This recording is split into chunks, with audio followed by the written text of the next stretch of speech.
Hi everybody, Matt Bernier here in the Daily Racing Form Studios, joined by DRF's national handicapper Mike Watchmaker. We're taking a look at this weekend's Weekend Warrior, April the 22nd. We've got one from Charlestown, one from Keeneland, one from Santa Anita, a coast-to-coast edition of the Weekend Warrior. Let's start off down at Charlestown, Mike. It's not a big field, the Grade 2 Charlestown Classic, but you have two horses that have won this race in the past, Imperative and Stanford. You're going to go elsewhere. You're going to go with Sunny Ridge.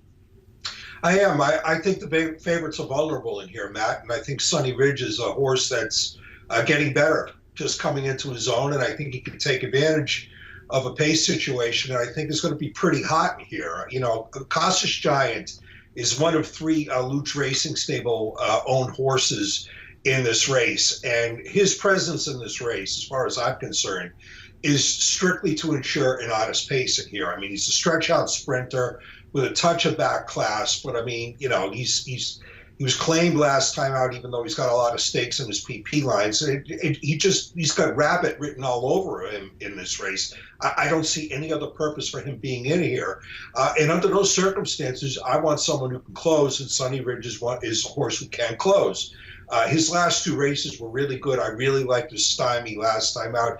In that race, he beat Send It In, who came back and just ran lights out, winning the Excelsior, getting a staggering 119 buyer figure.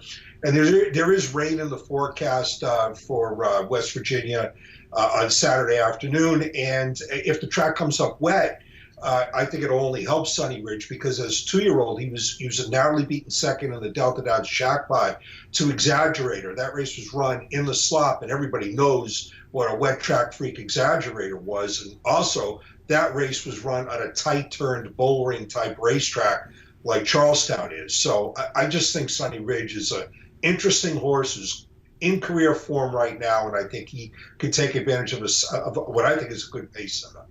You bring up the pace scenario that should be advantageous for Imperative, one of the three horses entered for Luch Stable. Maybe it works against one of the favorites anyway, Stanford, drawn down on the inside with Johnny V up. Of the two favorites, do you prefer Imperative simply from a pace standpoint? Well, I'm actually against both of them. Stanford. If you had to pick one of the two. Well, if I had to pick one of the two, I guess I'd go with Imperative, only because of the pace setup. But you know, I mean, Stanford is absolutely going to be the favorite in this race. He's going to be a clear-cut favorite in this race. He won this race last year. He was a commanding winner of the Challenger Stakes at Tampa last time out. That was a stone-cold prep for this spot. But in both of those victories, he controlled the early pace. And I am not sold on the prospect that he's as equally effective when he has to concede the early lead, or he's got company up on the front end. I just don't think he's quite as good. The problem I have with Imperative, even though the pace sets up for him here, is he was so bad in the Santa Anita handicap last time out. Now, this is a horse his last two wins followed really bad performances, but if you look closely at the PPs, after those bad performances prior to his last two wins, he was freshened up. He was not freshened up after the Santa Anita handicap, and I just can't take a horse who was as listless in a race, and I don't care if it was a Santa Anita handicap in his last start. I just can't take Imperative here. You have Matt Cole in here for Linda Rice. You have War Story, another one entered here, and for Luch, Jorge Navarro. Is there anyone outside of Sunny Ridge that you're looking to play with, or is just simply Sunny Ridge to win? Well, I've always been a fan of Matt Cole. He's something of a pet of mine, and I think he's a very, very talented horse.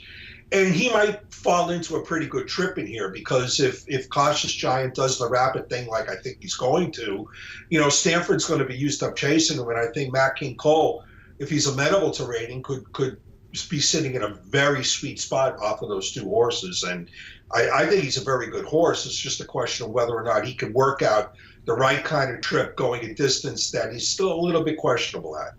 The Grade 2 Charlestown Classic, race number 11 at Charlestown, Saturday afternoon. $1.25 million is the purse. You've only got a field of 8. Mike, you can go with the number 2, Sunny Ridge, Manny Franco, and Jason Service. We're going to take a break. When we come back, long distance at Keeneland, 1.5 miles on the turf in the Elkhorn.